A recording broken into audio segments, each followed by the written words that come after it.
ये कहानी दो दोस्तों के ऊपर आधारित है जो एक साथ ये कसम खाते हैं कि वो कभी भी एक दूसरे से प्यार नहीं करेंगे, पर वो दोनों वो सब कुछ करेंगे जो आजकल कपल्स ओयो में जाकर करते हैं। अब क्या वो अपनी इस कसम को पूरा कर पाते हैं, ये हम आज की इस एक्सप्लेनेशन में देखने वाले हैं। तो चलिए अब बढ़ते हैं एक्सप्लेनेशन की तरफ। फिल्म का नाम है फ्रेंड्स विद बेनिफिट्स। मूवी की शुरुआत में हम इस मूवी के मेन कैरेक्टर डिलन को देखते हैं। वो अपने ऑफिस में काम कर रहा होता है, पर तभी उसे उसकी गर्लफ्रेंड का कॉल आता है और वो उसे मिलने के लिए बुलाती है। दूसरी तरफ हम इस मूवी के एक और मेन कैरेक्टर जेमी को देखते हैं जो अपने बॉयफ्रेंड का वेट कर रही होती है। डिलन जहाँ पर लॉस एंजलिस में रहता है, वहीं जेमी न्यूयॉर्क में रहती है। इसके बाद हम देखते हैं कि जब वो दोनों अपने अपने पार्टनर से मिलते हैं तो डिलन की गर्लफ्रेंड डिलन से और जेमी का बॉयफ्रेंड जेमी से ब्रेकअप कर लेता है। अब उनका ब्रेकअप हो जाने की वजह से वो दोनों फैसला करते हैं कि अब से वो कभी भी रिलेशनशिप के चक्कर में नहीं पड़ेंगे। अब से वो हमेशा सिंगल रहेंगे और खूब मौज मस्ती करेंगे। जेमी एक कंपनी के लिए लोगों को रिक्रूट करने का काम करती थी, इसलिए वो डिलन को GQ मैगजीन कंपनी में इंटरव्यू देने के लिए न्यूयॉर्क बुलाती है। दरअसल डिलन अपने काम में बहुत अच्छा था, इसलिए जेमी चाहती थी कि डिलन किसी भी हालत में GQ मैगजीन में काम करे और डिलन को इस कंपनी में लगवाने के बदले जेमी को अच्छा खासा कमीशन भी मिल रहा था। इसके बाद जेमी डिलन को पिकअप करने के लिए एयरपोर्ट पर जाती है। फिर जब वो टैक्सी में बैठकर वापस आ रहे होते हैं तब डिलन जेमी को बोलता है कि मुझे नहीं लगता कि मैं इस कंपनी में काम करने के काबिल हूँ। पर इस पर जेमी उसे बोलती है कि तुम अपने काम में बहुत अच्छे हो और तुम इस इंटरव्यू को भी आसानी से पास कर लोगे। अब जेमी के इतने समझाने पर डिलन इंटरव्यू देने के लिए मान जाता है और इंटरव्यू देने के बाद उसकी उस कंपनी में जॉब भी लग जाती है। अब जॉब मिलने के बाद भी डिलन इससे खुश नहीं था और वो जेमी को बोलता है कि एक जॉब की वजह से वो अपनी लाइफ को बदल नहीं सकता। दरअसल डिलन को न्यूयॉर्क शहर कुछ खास पसंद नहीं आ रहा था। इसके बाद जेमी डिलन को अपने साथ लेकर जाती है और उसे न्यूयॉर्क शहर की सबसे अच्छी जगह दिखाती है। अब डिलन ये देखकर बहुत खुश हो जाता है क्योंकि ये शहर उससे काफी अलग था जो उसने टीवी में देखा था, इसलिए अब वो उस कंपनी में काम करने के लिए राजी हो जाता है। अगले दिन डिलन और जेनी लंच करने के लिए बाहर जाते हैं और वहाँ पर वो दोनों एक दूसरे को अपने अपनी ब्रेकअप की स्टोरी के बारे में बताते हैं। इसके बाद जेमी डिलन को अगले दिन अपने घर पर होने वाली पार्टी के लिए इनवाइट करती है। फिर अगले दिन डिलन जेमी के घर पर आता है और वो दोनों पार्टी में काफी एंजॉय करते हैं। अब धीरे धीरे जेमी और डिलन एक दूसरे के नजदीक आते जाते हैं और उन दोनों की दोस्ती भी गहरी होती जाती है। फिर एक दिन जब ये दोनों टीवी पर मूवी देख रहे होते हैं तब जेमी डिलन को बोलती है कि काश मेरी जिंदगी भी इन टीवी एक्ट्रेस की जैसी होती। मेरी जिंदगी में कोई ऐसा होता जो मुझे बहुत प्यार करता और जब मैं उदास होती तो मुझे मनाने के लिए शाही घोड़े पर बैठकर कोई राजकुमार आता। इस पर डिलन उसे बोलता है कि ये सिर्फ फिल्मों में ही होता है और असली जिंदगी में इसका कोई मतलब नहीं है। इसके बाद वो दोनों आपस में घपाघप वाली बातें करने लगते हैं और फिर डिलन जेमी को बोलता है कि घपाघप एक टेनिस मैच जैसा होना चाहिए, बस खेलो, एंजॉय करो और निकल जाओ। तभी डिलन के दिमाग में एक आइडिया आता है और वो जेमी को अपने साथ एक टेनिस मैच खेलने के लिए बोलता है। पर इस पर जेमी उसे बोलती है कि वो उसे इस नजर से नहीं देखती। तो डिलन उसे बोलता है कि मैं तभी तो बोल रहा हूँ, इससे हम अपनी मौज मस्ती भी कर लेंगे और हमारे बीच किसी भी तरह का इमोशनल ड्रामा भी नहीं होगा। अब ये आइडिया जेमी को भी पसंद आता है और फिर वो दोनों बाइबल पर हाथ रखकर कसम खाते हैं कि वो सिर्फ दोस्ती रहेंगे और कभी भी एक दूसरे से प्यार नहीं करेंगे। अब जब दोनों के बीच में सारी चीजें क्लियर हो जाती है तो उसके बाद वो दोनों टेनिस का मैच खेलना शुरू कर देते हैं। अब इसके बाद से ही वो दोनों बस दिन रात घपाघपी करते रहते हैं। वो दोनों इतना घपाघप करते हैं कि दोनों के बीच में चीजें ऑकवर्ड होने लगती है और कुछ दिनों तक वो दोनों एक दूसरे से बात भी नहीं करते।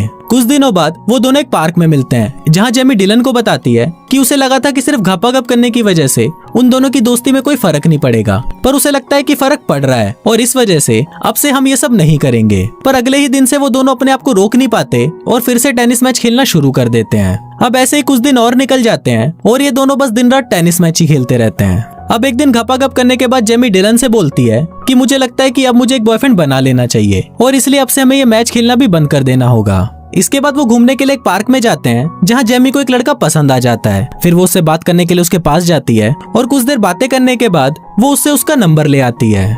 अब इन दोनों में भी डेटिंग होना शुरू हो जाती है और वो लड़का जेनी को बताता है कि वो एक डॉक्टर है और वो छोटे बच्चों का इलाज करता है। अब कुछ दिनों तक एक दूसरे को डेट करते हैं और फिर एक रात जेमी और डॉक्टर भी एक साथ टेनिस मैच खेलते हैं। अगले दिन वो डॉक्टर बिना बताए जेमी को छोड़कर वहाँ से जा रहा होता है, पर तभी जेमी उसे देख लेती है और उसके पूछने पर वो डॉक्टर उसे बताता है कि वो उसके सपनों का राजकुमार नहीं बन सकता। ये सुनकर जेमी को बहुत गुस्सा आ जाता है और वो उसको गालियां देकर वहाँ से भगा देती है। इसके बाद जेमी डिलन के पास आती है और उसे उस चूतिया डॉक्टर के बारे में बताती है। इस पर डिलन उसे बोलता है कि वो डॉक्टर तो बहुत बड़ा खिलाड़ी निकला और अपनी ठरक मिटाकर वहाँ से चला गया। इसके बाद डिलन जेनी को बताता है कि वो इस वीकेंड को अपने घर लॉस एंजलिस जा रहा है और अगर जेनी चाहे तो उसके साथ चल सकती है। इस पर पहले तो जेनी उसे मना कर देती है, पर डिलन के फोर्स करने पर वो मान जाती है। इसके बाद वो डिलन के घर लॉस एंजलिस जाते हैं। वहाँ पहुँचने पर डिलन के डैड और उसके सिस्टर डिलन और जेमी को साथ देखकर बहुत खुश होते हैं। यहाँ पर हमें ये भी पता चलता है कि डिलन के डैड को अल्जाइमर की बीमारी है, जिस वजह से वो चीजों को बार बार भूल जाते हैं। इसके बाद हम देखते हैं कि जेमी और डिलन की सिस्टर आपस में बातें कर रही होती हैं, जहाँ वो जेमी को डिलन के बचपन की फोटोज दिखाती है। अब रात को डिलन के अंदर ठरक जागने लगती है और वो चुपके से जेमी के कमरे में टेनिस मैच खेलने के लिए आता है। पर इस पर जेमी उसे बोलती है कि हमने डिसाइड किया था कि फिर कभी भी टेनिस मैच नहीं खेलेंगे। पर फिर भी डिलन उसे मैच के लिए मनाने की कोशिश करता है और कुछ देर बातें करने के बाद जेमी भी मैच के लिए मान जाती है और फिर वो दोनों पूरी रात टेनिस का एक पूरा टूर्नामेंट खेलते हैं। अब अगली सुबह जब सभी लोग साथ में ब्रेकफास्ट कर रहे होते हैं तो वहाँ हम देखते हैं कि जेमी का बिहेवियर थोड़ा बदला हुआ लग रहा था। वो डिलन को पसंद करने लगी थी और उसे उसकी फैमिली भी बहुत पसंद आई थी। इसके बाद हम देखते हैं शाम को डिलन और उसकी बहन एमी आपस में बातें कर रहे होते हैं और फिर एमी डिलन से पूछती है कि इसके बाद हम जेमी से कब मिल पाएंगे। तो डिलन उसे बोलता है कि मुझे नहीं पता। इस पर एमी उसे बोलती है कि क्या तुम्हारी गर्लफ्रेंड और तुम्हारे बीच में झगड़ा हुआ है। तो उस पर डिलन उसे बोलता है कि जेमी मेरी कोई गर्लफ्रेंड नहीं है और हम दोनों सिर्फ दोस्त हैं। डिलन उसे ये भी बोलता है कि मैं जेमी को कभी भी अपनी गर्लफ्रेंड नहीं बना सकता क्योंकि वो बहुत ज्यादा इमोशनल है और उसका दिमाग भी खराब है। अब उन दोनों की ये बातें जेमी भी छुपकर सुन रही होती है। फिर जब रात को सभी डिनर कर रहे होते हैं तभी जेमी वहाँ पर आती है और उनको बोलती है कि उसे किसी काम की वजह से न्यूयॉर्क वापस जाना पड़ेगा। दरअसल उसे डिलन की बातों से बहुत बुरा लगा था, इसलिए वो वापस जा रही थी। फिर वहाँ पर सभी लोग उसे रोकने की बहुत कोशिश करते हैं पर वो नहीं रुकती। फिर इसके कुछ दिनों बाद डिलन भी वापस न्यूयॉर्क आ जाता है। वहाँ वो जेमी से कांटेक्ट करने की बहुत कोशिश करता है पर जेमी उसे कोई जवाब नहीं देती। कुछ दिनों बाद डिलन फिर से जेमी को कांटेक्ट करने की कोशिश करता है पर जेमी अभी भी उसका कोई जवाब नहीं दे रही थी। इस पर डिलन को याद आता है कि शायद जेमी अपनी फेवरेट जगह पर हो सकती है जहाँ पर वो अक्सर जाया करती है। और फिर जब डिलन उस जगह पर जाता है तो वहाँ पर जेमी अकेली बैठी हुई होती है। फिर डिलन जेमी से माफी मांगता है तो जेमी उसे बोलती है कि तुम एक अच्छे दोस्त नहीं हो क्योंकि दोस्त एक दूसरे की बुराई नहीं करते। अब यहाँ पर उन दोनों में बहस हो जाती है और वो दोनों अलग हो जाते हैं। अब इसके कुछ दिनों बाद हम देखते हैं कि जेमी की मोम उसे समझा रही होती है कि जो गलती उन्होंने की है वो गलती वो ना करे। जेमी की मोम उसे बोलती है कि मेरी जिंदगी में बहुत सारे लड़के आए लेकिन तुम्हारे डैड उनमें सबसे अच्छे थे, लेकिन ये बात मैंने समझने में बहुत देर कर दी। पर तुम ये गलती मत करना, नहीं तो तुम मेरे जैसे अकेली ही रह जाओगी। दूसरी तरफ अगले दिन डिलन अपने डैड को एयरपोर्ट से पिक करने जाता है जो उसके घर पर कुछ दिनों के लिए रहने आए थे। यहाँ पर उसके डैड उसे बताते हैं कि जब मैं नेवी में था तो मेरी जिंदगी में एक लड़की आई थी जो मुझसे बहुत प्यार करती थी, पर मैं इस बात को कभी समझ नहीं पाया और जब मुझे ये बात समझ में आई तो तब तक बहुत देर हो चुकी थी। काश मैं तुम्हारी उम्र में ही अपने प्यार को समझ पाता। अब ये सुनकर डिलन को भी जेनी की याद आने लगती है जो उससे बहुत प्यार करती थी, पर अपनी ईगो की वजह से उसने जेमी को कभी भी अपनाया ही नहीं। इस पर उसके डैड उसे बोलते हैं कि अगर तुम्हारे प्यार में थोड़ी सी भी गुंजाइश है तो जाकर अपने प्यार को बचा लो।